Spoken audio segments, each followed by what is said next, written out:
आता आपल्या आवडत्या मालिकेचे संपूर्ण भाग मालिका प्रसारित झाल्यानंतर लगेचच पाहू शकता फक्त सन नेक्स्ट वर. भारतातील प्रेक्षकांसाठी मोफत सेवा.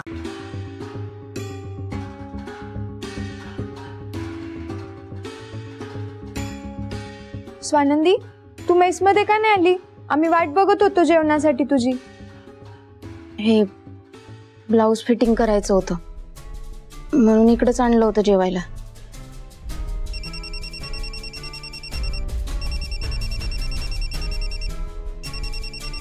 अंबिका मॅडमचा फोन आहे. बघ अगं, उचलून काहीतरी इम्पॉर्टंट बोलायचं असेल. मे बी तुझ्या केसमध्ये काहीतरी इम्प्रूव्हमेंट झाली असेल. स्पीकरवर ठेव फोन. हा.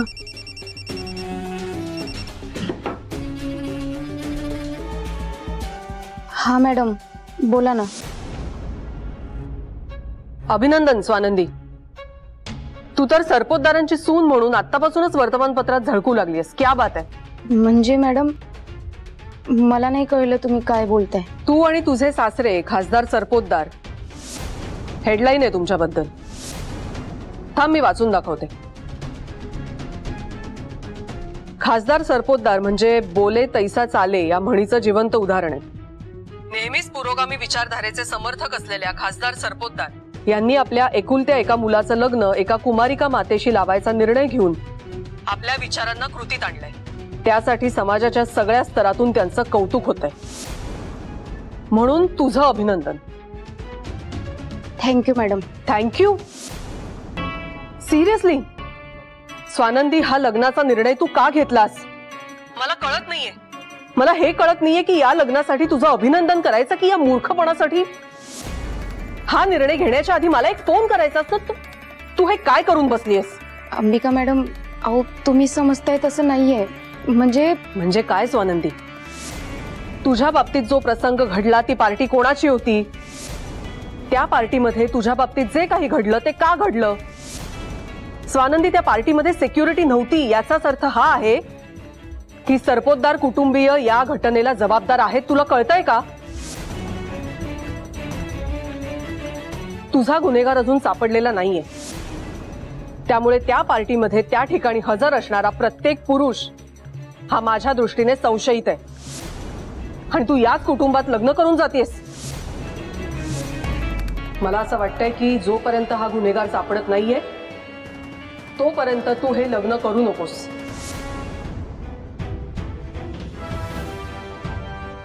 हे बघा अंबिका मॅडम, तुम्ही एक पोलीस ऑफिसर म्हणून, माझे हितचिंतक म्हणून जे काही बी सांगताय ना ते पटतंय मला आणि मला त्याचा रिस्पेक्टही आहे. पण मी घेतलेला निर्णय त्याच्या मागे मॅडम माझे वैयक्तिक कारण आहेत काहीतरी, आणि ते मी नाही सांगू शकत तुम्हाला कारण तुम्हाला ते पटणार नाही. म्हणून मी ना सगळा विचार करूनच हा निर्णय घेतलाय. ठीक आहे स्वानंदी, जर का हाच तुझा निर्णय असेल तर माझाही एक निर्णय ऐक. तुझं लग्न लागायच्या आत काही झालं तरी हा गुन्हेगार मी शोधून काढेन.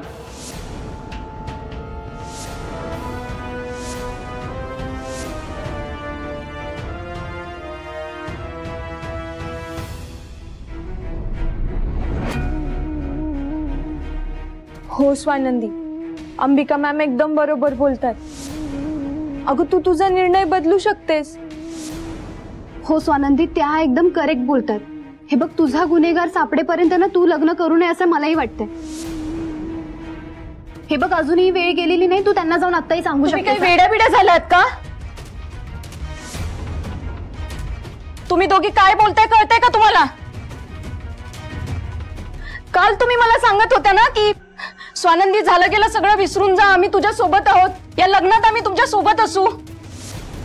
काय बोलताय तुम्ही दोघी? हे बघा, माझा निर्णय झालेला आहे. माझं लग्न सुजित सरांशीच होणार. मग माझ्यासोबत कोणी असो किंवा नसो. स्वानंदी,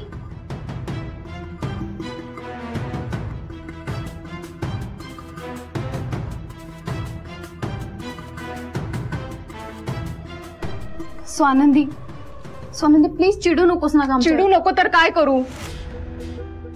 माझं लग्न म्हणजे काय खेळ वाटतो का तुम्हाला?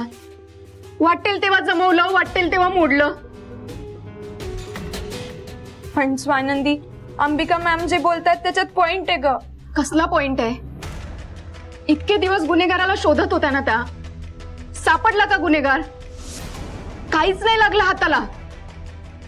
उलट संबंध खराब झाले सगळ्यांशी. अगं पण बस, मी सांगते ना ते नीट ऐका तुम्ही.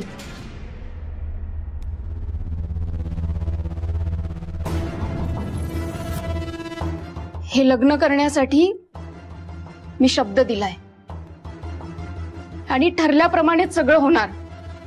आणि आता तुम्ही ठरवा, तुम्हाला माझ्या बाजूने राहायचंय की अंबिका मॅडमच्या. आणि परत परत मला हा टॉपिक नकोय. झाला तेवढा मनस्ताप बस झाला. मला नाही सहन होत आता. स्वानंदी, आम्ही तरी काय करू ग? आम्हाला ना नेहमी एवढंच वाटतं की तू हॅप्पी राहावस. आणि आता असंही वाटतं की तुझा गुन्हेगार लवकरात लवकर सापडावा. म्हणून अंबिका मॅम जे काही बोलल्या ते आम्हाला पटलं स्वानंदी.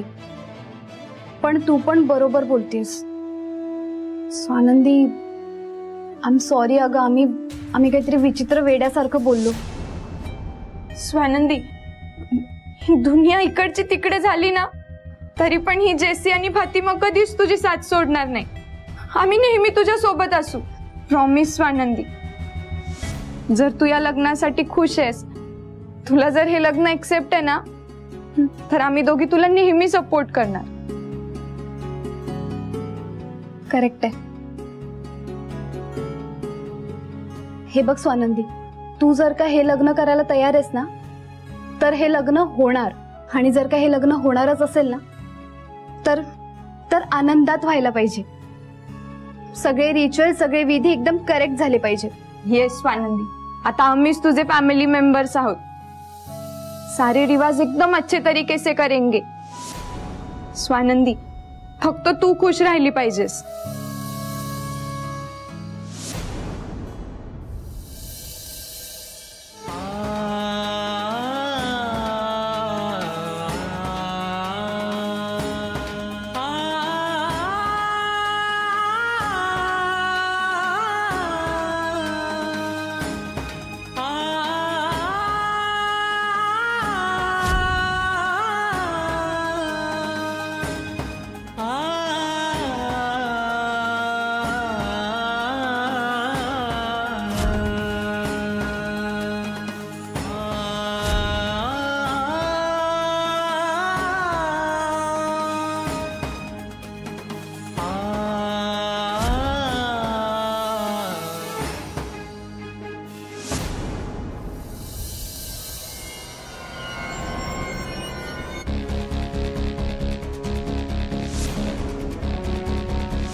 आई आई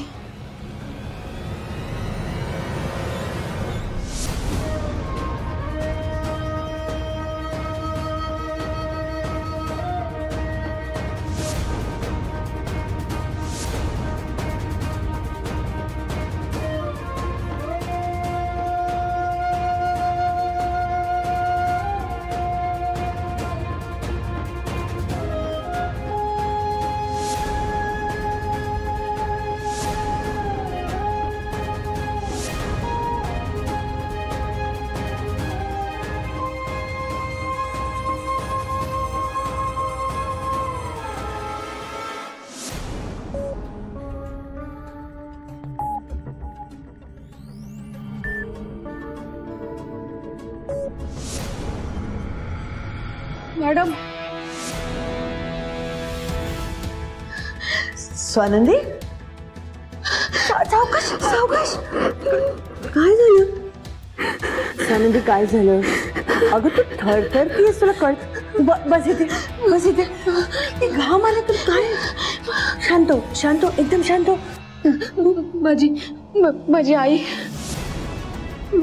माझी आई माझ्या स्वप्नात आली होती. मी लग्नाबद्दल खूप कन्फ्युज आहे. मी तिला विचारलं, मला काहीच सुचत नाही आई, मी काय करू तू सांग. मग तिने नीट नाही सांगितलं काही, पण ती म्हणाली की योग्य वेळ आल्यावर देवी आई तुला योग्य मार्ग दाखवेल, तू कन्फ्युज असली तरी. मला काहीच कळत नाहीये मॅडम. माझ्या आईला नेमकं काय सांगायचं होतं, पण ती नक्की काहीतरी सांगत होती मला. म्हणजे सुजित सरांशी लग्न हा माझा योग्य निर्णय आहे आणि या आधीचा निर्णय चुकीचा होता. मला काहीच कळत नाहीये मॅडम. देवी आई मला कसला संकेत देतीये का? हे लग्न थांबव. मणी आणि स्वानंदी एक दुसऱ्यांसाठी बनले. त्यांचं एकमेकांवर प्रेम आहे. त्यांचं लग्न होऊ दे.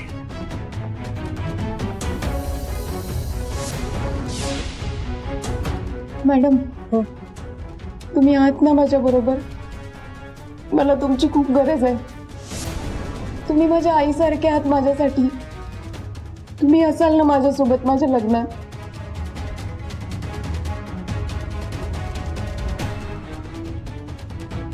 तू काळजी करू नको, मी तुझ्या बरोबर आहे.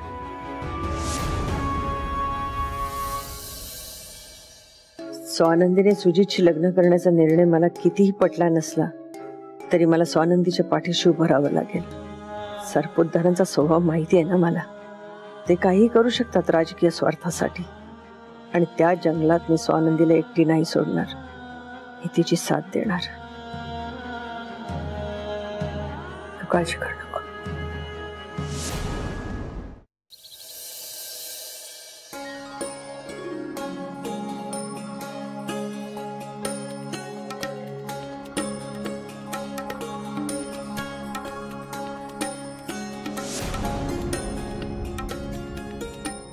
वाव यार, कितना सुंदर डेकोरेशन है ना. मेरे से भी सुंदर है क्या? नहीं नहीं, मैं तो इससे भी सुंदर हूँ. मॅडम काय झालं? तुम्ही तिथे का उभे आहात?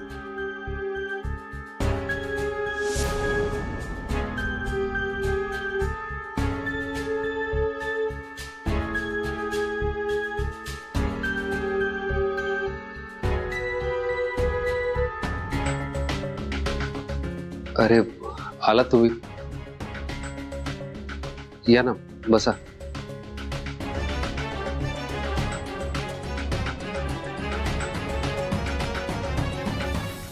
सदा, हा यांना पाणी द्या आणि चहा कॉफी वगैरे विचार.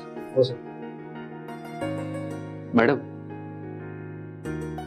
मॅडम बसा ना. पाहुण्यांच्या स्वागतासाठी तुला पाठवलं? नवऱ्या मुलाची आई आणि बाबा नाही आहेत घरात? नाही, बाईसाहेब नेमकं पूजेची तयारी करतात आणि साहेबांना अचानक दिल्लीला जावं लागलं म्हणून मी. तुझ्या साहेबांना सत्तेपुढे आणि राजकारणापुढे मुलाच्या लग्नालाही महत्व नाहीये? नाही मॅडम, तसं काही नाहीये. साहेबांना अचानक दिल्लीला जावं लागलं, पण लग्नाला असणार आहेत ते, म्हणून त्यांनी ते नसताना माझ्याकडे जबाबदारी दिली. पण मॅडम, स्वानंदीच्या बाजूने तुम्ही मोठ्या म्हणून आलात, खरंच छान वाटलं. स्वानंदीलाही आई नसल्याची उणीव वाचणार नाही.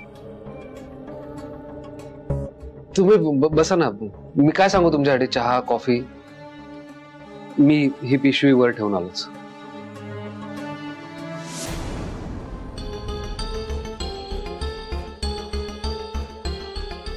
साहेब घरात नसताना ही सगळी जबाबदारी तुझ्यावर टाकली. स्वानंदीच्या लग्नाची ही सगळी तयारी तू केलीस. तुझं कौतुक करावं का राग करावा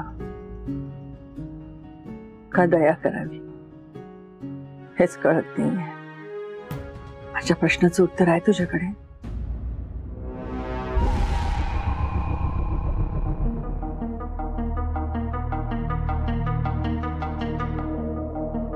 मणी, बोलत काय बसलायस? ते बाहेरचे, तू घरातलाच आहेस ना? आणि तू विसरलास तुझ्यावर किती मोठी जबाबदारी दिली आहे सरपोतदारांनी ते. बाहेर जा आणि सगळी तयारी झाली की नाही बघ. रांगोळी, दिवे, साफसफाई सगळं व्यवस्थित आहे की नाही बघ. सरपोतदारांच्या तोला मोलाचं झालं पाहिजे. जा बघ. हो, ही पिशवी वर ठेवतो आणि बघतो बाहेरचं. लवकर जा आणि बघ.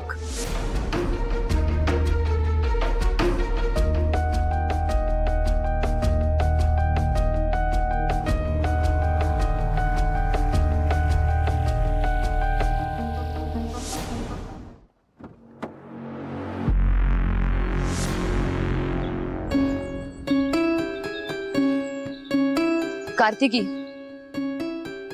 तुझ्या लाडक्या बहिणीच्या लग्नाचे विधी आणि समारंभ आजपासूनच चालू होत आहेत. त्यामुळे आपल्याला जे काही करायचंय ते आजपासूनच करावं लागणार. आज जर पहिली कुदळ नाही ना मारली तर पुढे खड्डा खोदणं डिफिकल्ट होईल. येत आहे ना तुझ्या लक्षात मी काय म्हणते ते? होय, माझ्या चांगलंच लक्षात येत आहे.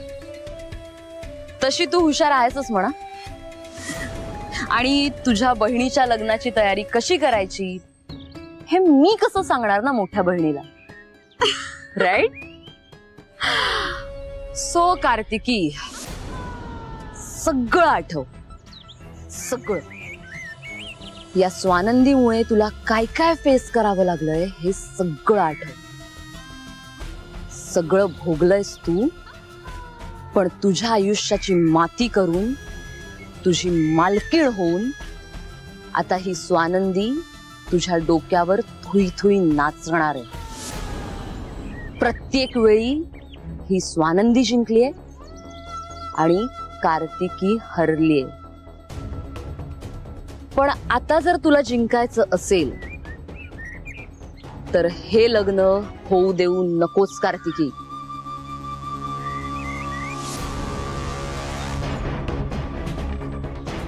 चल.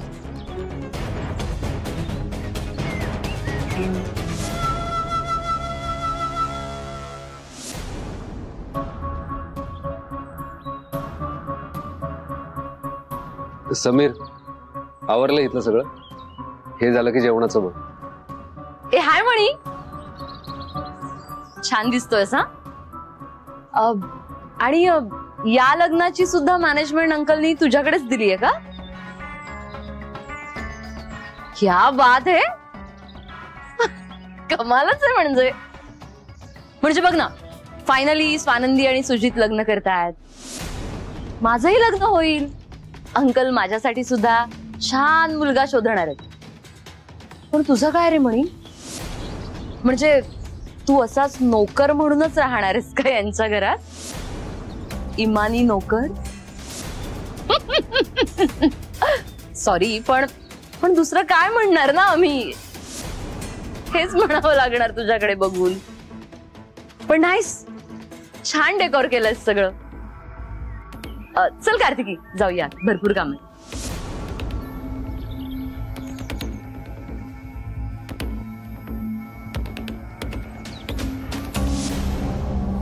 चला, पूजेची सगळी तयारी झालीये. मुहूर्तही आलाय. मुलगा आणि मुलीला बोलवा. हो, सदा तिला बोलवून घेऊन ये. मॅडम, तुम्हाला बाईसाहेबांनी बोलवलंय. चल स्वानंदी. थांबा.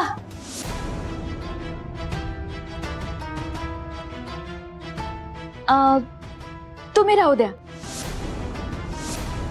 मी आले ना, स्वानंदीची मोठी बहीण, मी बघते. स्वानंदी, चल, पूजेला बसायचंय ना.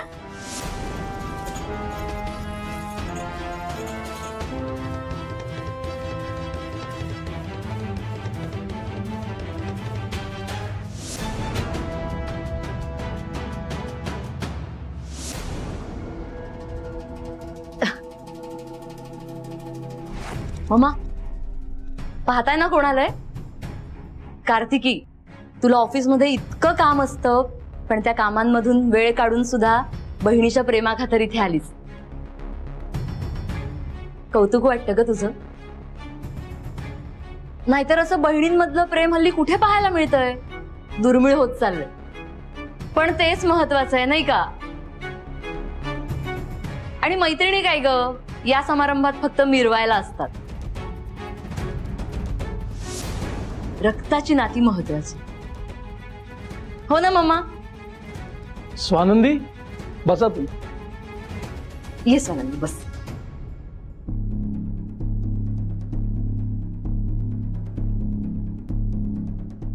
सुजितराव कुठे आहेत? बोलावते. एकाच कामासाठी 17 वेळेला फोन करायला लावू नका मला तुम्ही. सुजित इकडे ये. आलो मम्मा. हा ठीक आहे, की अशा फालतू कामांसाठी मला फोन नाही करायचे. लवकरात लवकर काम कंप्लीट कर आणि मला अपडेट दे. ओके. सुजित, गुरुजी बोलवतच होते तुला. म्हणाले मुलगा आणि मुलगी कुठे आहेत, बोलवा त्यांना. तुला बोलवायलाच मी पाठवणार होते, तेवढ्यात तू दिसलास. ये पूजेला बस.